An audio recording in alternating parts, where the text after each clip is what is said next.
Now the blood supply of the tonsil. First, the arterial supply. Tonsil, and this is the branches that supply the tonsil. First of all, the tonsil is supplied by the branches of the external carotid artery. This first branch that supply the anterior aspect of the tonsil, it is the branch of the dorsal lingual artery. This is the dorsal lingual artery. And this dorsal lingual artery, it is a branch of the lingual artery. This is the lingual artery, which is a branch of the external carotid artery.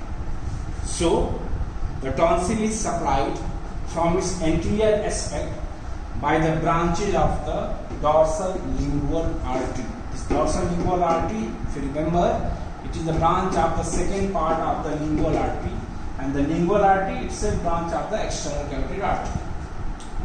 Now the second that supply the anteroinferior part of the tonsil, it is the tonsillar artery. In this diagram, this is the tonsillar artery, this is the tonsillar artery, and this is the chief artery, main artery that supply the tonsil. And this tonsillar artery, it is a branch of the facial artery. Means this is the facial artery, and the facial artery branch of the external carotid artery. Then the third branch, this one, that supply the tonsil from the posterior surface, lateral surface, posterior margin. It is the branch from the ascending palatine artery. This is the ascending palatine artery, and the ascending palatine artery, it is a branch of the facial artery. Means the facial artery has the two branches that supply the tonsil. One is the tonsillar artery, this is the chief artery, and the one branch from the ascending palatine artery. Now another branch, this branch 4. It is a direct branch of the external carotid artery. It is the ascending pharyngeal artery. And from the ascending pharyngeal artery, this tonsillar branches takes origin and supply the tonsil from its posterior aspect. Now the fifth branch, this external carotid artery, terminal branches, superficial temporal, and this is the maxillary artery. From the maxillary artery, a branch that is the greater palatine artery. And the greater palatine artery, this is the descending branch. Descending branch of the greater palatine artery. And this greater palatine artery, it is a branch of the maxillary artery, and this branch supply the tonsils from the superior aspect. So, these are the 5 branches that supply the tonsils, out of which the chief branch, it is the tonsillar artery. Now if you see the venous drainage, the veins of the tonsils form this paratonsillar vein.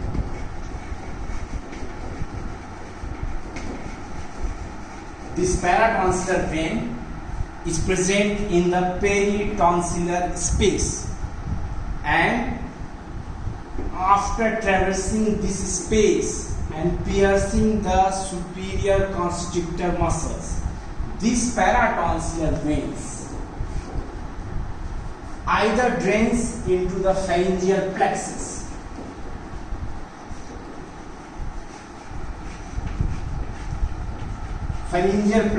of vein.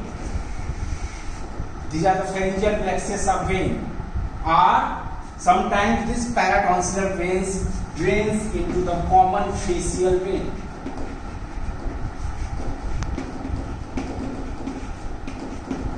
So these veins of the tonsils form the paratonsillar veins. It ultimately drains into the pharyngeal plexus or the common facial vein, and both are linked ultimately drains into the internal jugular vein.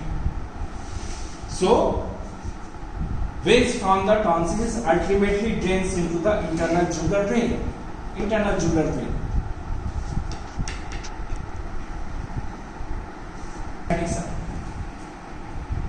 The lymphatic vessels from the tonsils, they pierce these superior constrictor muscles and ultimately drains into the upper deep cervical group of the lymph nodes, that is known as the jugulo-digastric group of the lymph nodes, and these are also known as the lymph nodes of the tonsil.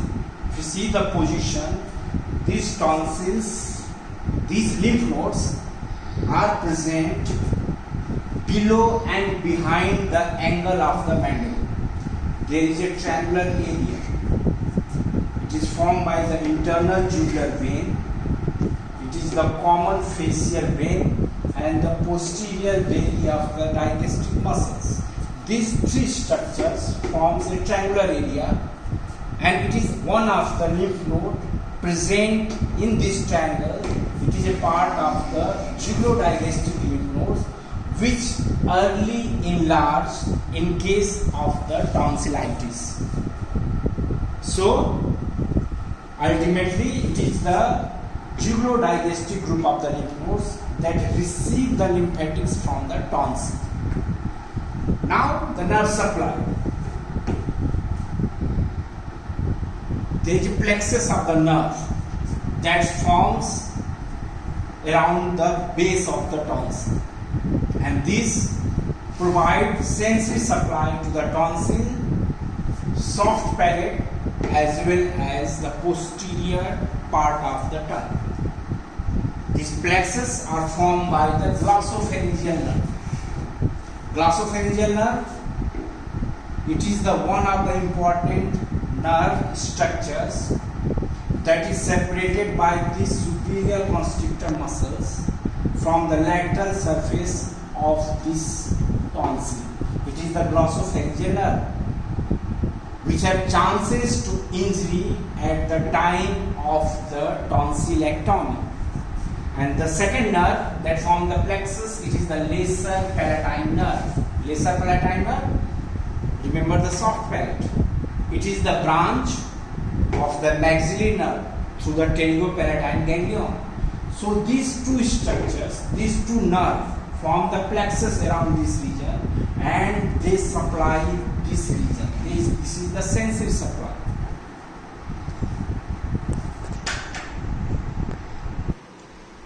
Now the applied aspect of the tonsil. As we know, this tonsil is a lymphoid organ. So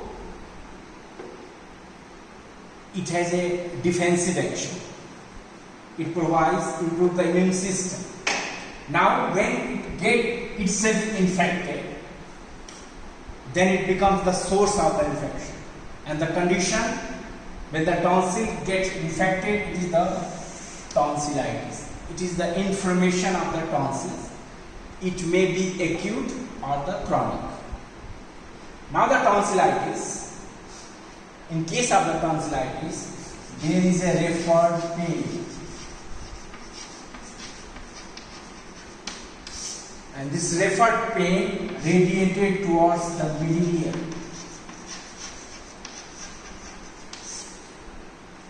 Means along with the pain in the throat, there is a pain in the middle ear also. And the reason behind this, it is the glossopharyngeal nerve.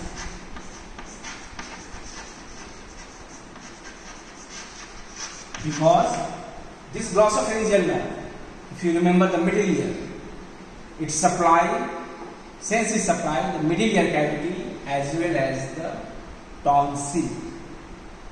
So that's happened. Now the tonsillectomy, another term. Now the tonsillectomy. The second term is commonly used in the tonsil. It is the surgical removal of the tonsil. Now, in case of the surgical removal of the tonsils, The important point, it is the paratonsillar vein.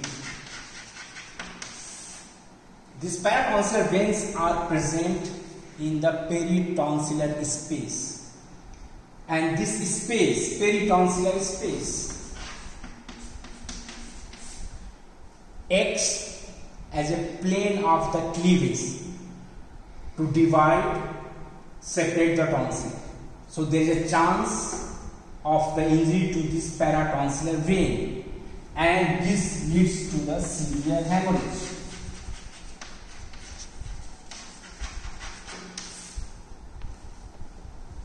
Now the third term, it is the quinsy.